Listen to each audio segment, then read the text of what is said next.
네, 어지러운 세상, 가닥이 필요한데요.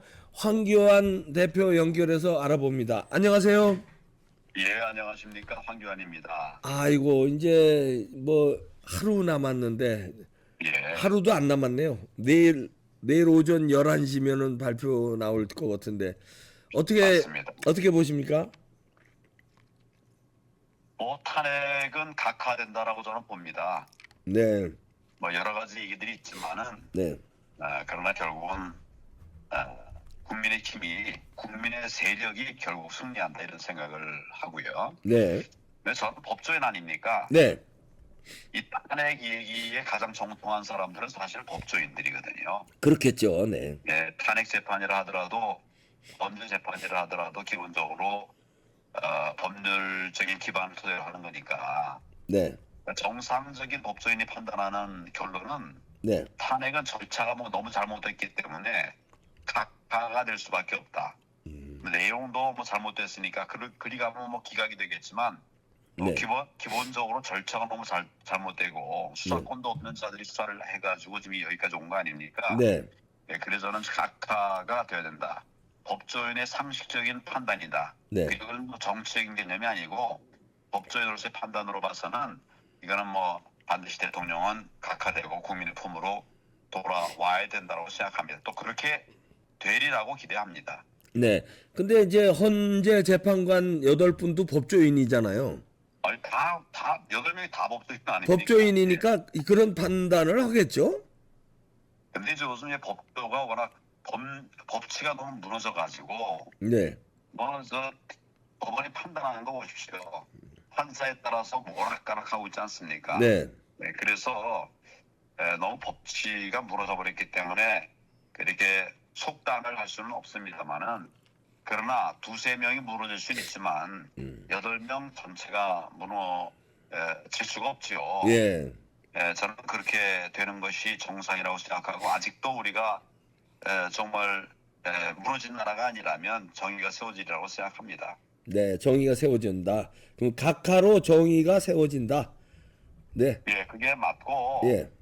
또 이제 경우에 따라서는 더 깊이 심리해가지고 내용으로 봐서는 기각이다 뭐 이럴 수도 뭐 그것도 괜찮죠. 네. 예, 그렇지만 이제 막 기각이든 각하든 반드시 네. 대통령은 복귀할 것이다. 저는 이렇게 네. 봅니다. 근데 이거 뭐 제 정치인의 판단, 정치적인 판단이 아니고 사법적으로. 법률적인 판단이니까 네. 그거는 뭐 그 법률적인 판단이 틀리지 않아야 되는 거죠. 네. 그러면 이제 사법적인 판단을 그렇게 해 주셨으니까 각하 내지는 기각돼서 대통령이 돌아온 뒤에 정치적인 판단을 해 주시면 어떻게 될까요? 그 말씀이 잘 안 들렸습니다. 아, 사법 말씀 좀 흔들려. 네, 사법적인 판단을 해주셨으니까 예, 예. 윤 대통령이 각하 또는 기각으로 돌아오신 다음에 정치적으로는 어떻게 될까요? 정치적인 판단 해주세요. 그 대통령이 원래 하려고 하던 것들 있지 않습니까? 네, 나라를 지키기 위해서 이것저것 다 해봤지만 사람을 세워놔도 망가뜨리고 예산을 세우려고 해도 무너뜨려 버리고 뭐 정말 하고자 하는 모든 걸 다 막아놨기 때문에 마지막 수단으로 이제 부정선거를 밝혀서 네, 이걸 통해서 소위 부정선거 세력들을 척결하고 특히 이제 주로 민주당 쪽에 많이 있으니까 네, 그쪽에 대한 처벌도 이제 좀 강하게 하겠다 이런 생각으로 하신 거 아니겠습니까? 네, 복귀하시면 제일 먼저 해야 될 일이 그것이라고 생각하고 네, 또 그렇게 하리라고 생각합니다. 물론 할 일들은 많이 있지만 네, 지금 다른 것 쫓아다니다가 포인트를 잘못 잡으면 또다시 어려움으로 빠져 들어가는 거거든요. 그렇죠. 그래서 대대적인 수사를 해야 된다고 생각하고 또 이제는 그렇게 하리라고 생각을 합니다. 네, 이건 당장 급한 것은 이제 국제 정세가 굉장히 어렵지 않습니까?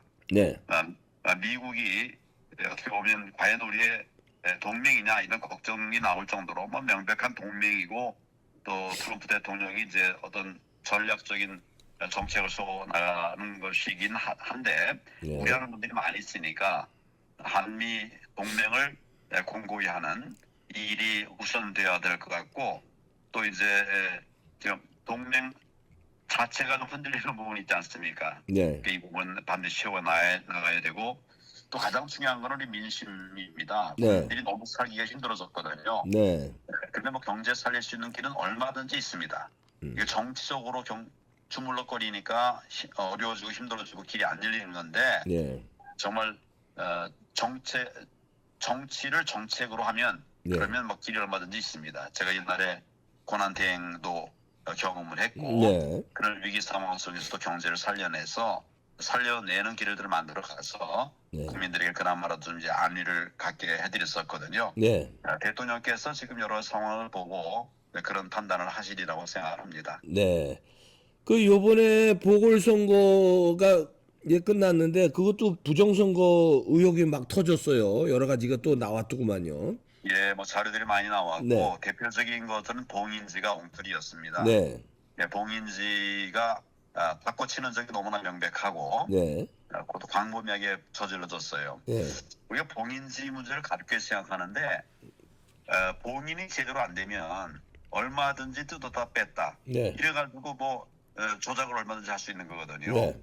예, 그래서 이 얘기를 계속 이제 지적을 하고 있는데 이번에도 뭐 여기저기서 정말 많은 봉인지 훼손 사례가 있었고 이 봉인지 훼손이라고 하는 거는 사실은 부정선거를 하기 위한 준비 작업이라 이렇게 봐야 되거든요. 네.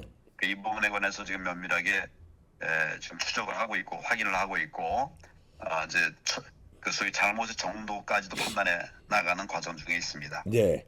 아이고 어떻게 이렇게 그렇게 부정선거 의혹이 나오고 대통령이 계엄까지 했는데 부정선거 때문에 또 부정선거를 이렇게 하나요? 그러니까 주로는 다 사전투표 때문에 이런 일이 벌어지는 거니까 네. 사전투표 제도를 바꿔야 됩니다. 네. 법 개정을 통해서 사전 투표 제도를 없애야죠. 우리 대만의 사례를 너무 잘 보지 않았습니까? 네. 사전 투표 없애버리고 당일 투표를 했어요. 네. 그리고 전자개표념을 이런 거 다 없애버리고 네. 당일 투표해서 그 자리에서 바로 수개표를 해버렸습니다. 그러니까 네. 당일 투표, 당일 수개표 이게 답이거든요. 네. 지금 그런데 아직도 이제 부정선거에서 사전 투표에 대해서들 미련을 갖고 있는 사람들이 있는 것 같아요. 네. 이번에 뭐 이제 사전 투표율이 좀 많이 낮았다는 것에 대해서는 뭐 면밀한 분석이 필요하겠지만은 저희 부정선거를 얘기하는 많은 사람들이 국민들에게 많이 알려드렸습니다. 네. 이것도 큰 영향을 줬으리라고 생각하고 네. 그러면 제도 개선을 통해서 부정선거 의혹이 없어지는 그런 나라가 정의로운 나라고 이게 선진국 아닙니까? 네. 그런 나라를 만들기 위해서 최선을 다하겠습니다. 네. 이제 윤 대통령 이제 선거 후에 어느 정도 전국이 이제 안정될지 또 지켜봐야 되는 것 중에 하나가 이재명의 사법 리스크 아닙니까? 지난번에 말도 안 되게 그 저 무죄를 줬는데 예. 추후의 재판들 어떻게 잘 될까요? 그래서 저는 이제 뭐 우리법 연구회의 뭐 네. 이런 얘기들을 많이 하지 않습니까? 네. 이거는 걱정이 아니고 그건 저는 막 객관적으로 볼 때는 이런 단체는 차조직 아닙니까? 예. 이건 정말 해체돼야 될 단체라고 생각합니다. 예. 그리고 검찰에는 이런 조직이 없었어요. 네. 뭐 검찰이 공부 못 해가지고 그런 거겠습니까? 예. 그 전혀 아니거든요. 예. 법원에만 이런저런 단체들이 만들어져 있어요. 예. 지금 법과 공정성이라고 하는 건 바로 이퀄 아닙니까? 이퀄. 예. 그래서 사람에 따라서 이게 좌지우지되지 아니하도록 예. 그래서 조직을 만들지 않아야 되는 사조직을 만들지 않아야 되는데 이런 사조직이 횡행한다는 건 정말 말도 안 되는 일입니다. 예. 반드시 이제 대통령이 복귀하시면 법원의 이런 사조직들도에 대한 뭐 진지한 검토를 통해서 좀 대법원장도 아마 이런 사조직에 대해서 뭐 동의하지 않을 거예요. 예. 그래서 반드시 이걸 고쳐 나가야 대한민국이 바로 선다 이런 생각을 하고요. 예. 그게 이제 사법이 붕괴하게 된 아주 가장 중요한 저는 이유라고 생각합니다. 그러니까 조희대 대법원장이 이걸 누구보다도 잘 알 텐데 조금 용감하게 그런 좀 조정이랄까 조치를 하실 수 있을까요? 그러니까 저하고 동기거든요. 아, 그러시군요. 예. 네, 대법원장이 동기인데 예. 어디 동기예요? 사법 연수원 동기세요? 그렇죠. 네네. 시험 동기, 연수원 동기죠. 네. 그러니까 처음 출범할 때부터 이제 무너진 사법부를 바로잡아 달라라고 네. 계속 제가 이제 얘기를 했었는데 네. 개선이 잘 안 되는 것 같아요. 그러게요. 그러니까 워낙 카르텔이 사법부 안에 너무 강력한 카르텔이 이제 형성돼 있는 것이 원인이 아닐까 생각하고, 특별히 그 전임 김명수 대법원장이 정말 그 법원을 다 붕괴시켜 버렸어요. 네. 되살리는 것을 위해서 애를 쓰고 있다라고 보고 있는데 네. 국민들의 마음에 들게 하지 못하고 안 되고 있죠. 네. 그러면서 법원장도 선거로 뽑자, 뭐 이게 법원의 움직임이었어요. 김명수 네. 대법원장 시절에. 이게 말이 사실 안 되는 거거든요. 어떻게 법원장을 선거로 뽑습니까? 그러게요. 이게 사법이 무너지는 첩경은 정치화되는 겁니다. 네. 예, 투표로 한다는 것 자체가 정치화로 가는 길이 아닙니까?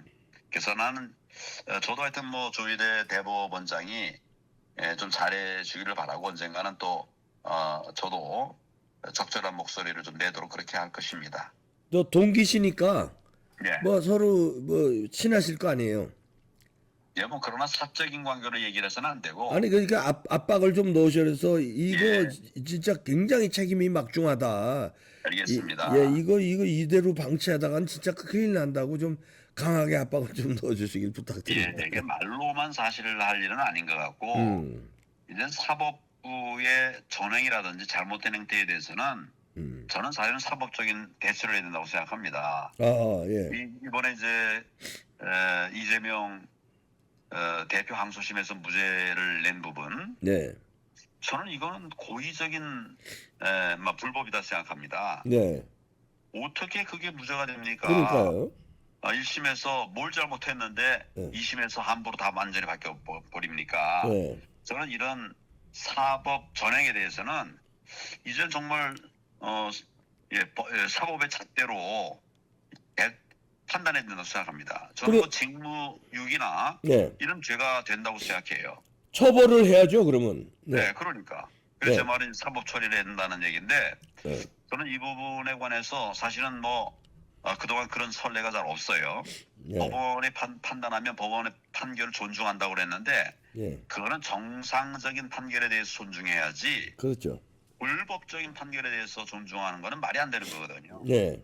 저는 언젠가 이 부분에 관해서, 그런 너무 늦지 않은 때 이 부분에 관해서 정말 국민의 메시가 필요하다고 생각합니다. 매스를 대야죠. 국민. 예, 네. 그렇습니다. 예. 이번에 만약에 이제 헌재에서 잘못된 판단이 나온다면, 그렇게 안 나올 걸로 우리가 뭐 예상하는데, 만에 하나 그래도 나오면은 국민들이 가만 안 있을 것 같은데 어떻게 보세요? 저는 이제 현장을 잘 알지 않습니까? 네. 지금 뭐 탄핵이 인용이 된다? 네. 국민들이 가만 있을 수가 없습니다. 그렇죠. 예. 예상하는 것이 아니라 국민들이 먼저 움직이고 있어요, 지금. 예.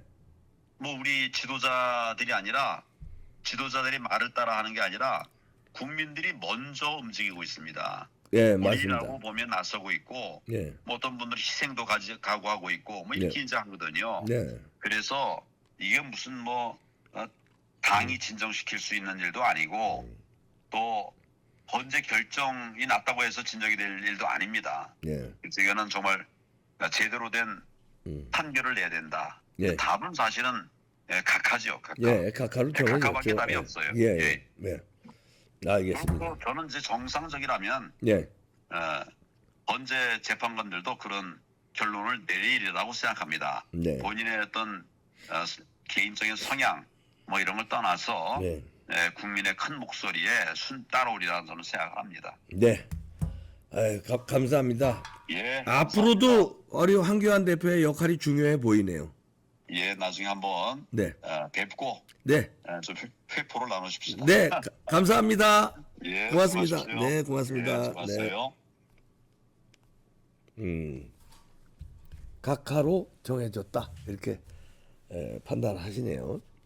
복귀 후 부정선거 척결한다. 윤 대통령이 많은 생각과 각오, 그다음에 스케줄을 짜놨을 겁니다.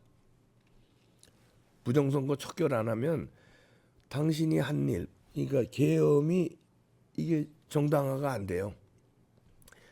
복귀 후 부정선거를 척결해야 그럼 계엄이 옳았구나. 이걸 사후 증명을 하는 거니까.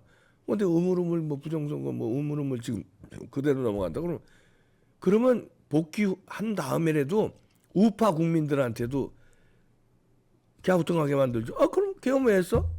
이렇게 되는 거죠. 그러니까 그럴 바보가 아니거든요. 윤 대통령은 복귀 후 부정선거 반드시 척결한다. 그럴 때 우리가 또 힘을 모아줘야 되겠죠, 국민들이.